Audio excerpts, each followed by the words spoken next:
So a very common experience, a lot of my patients who come into the office going, so can you take away my anxiety? No.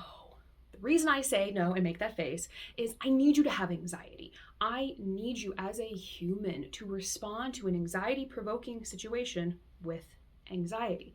Because if you don't, that's actually life threatening to you.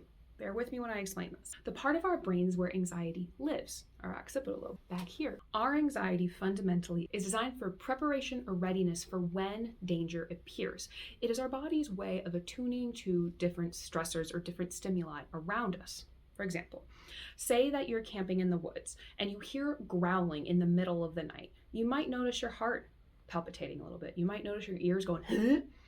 That is actually an anxiety response.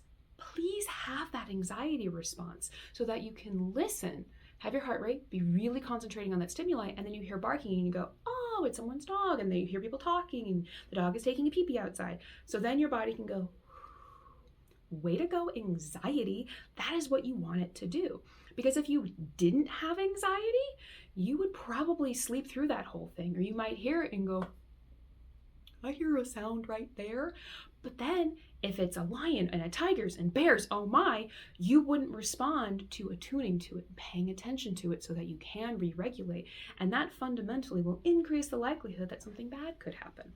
Now, at its very core, that's factory default settings of your anxiety. And we'd love to get everyone back down to that. For a lot of patients who have chronic anxiety disorders, they are living in a constant state of waiting for the bad thing, expecting something bad to happen.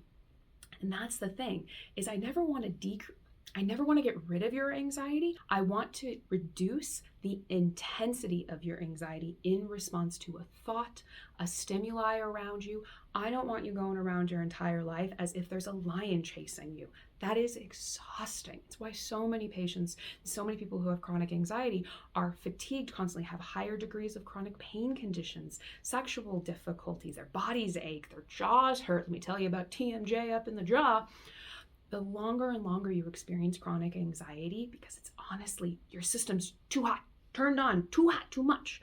Just want to dial down your hotness a little bit so that you have more energy to put into other parts of your life. So when you come see me as a clinician, are you going to get rid of your anxiety suddenly? No, but we sure as heck are going to want to reduce the anxiety that you feel on a day-to-day basis and change the way you are responding to the stimuli around you that is bumping up that anxiety response.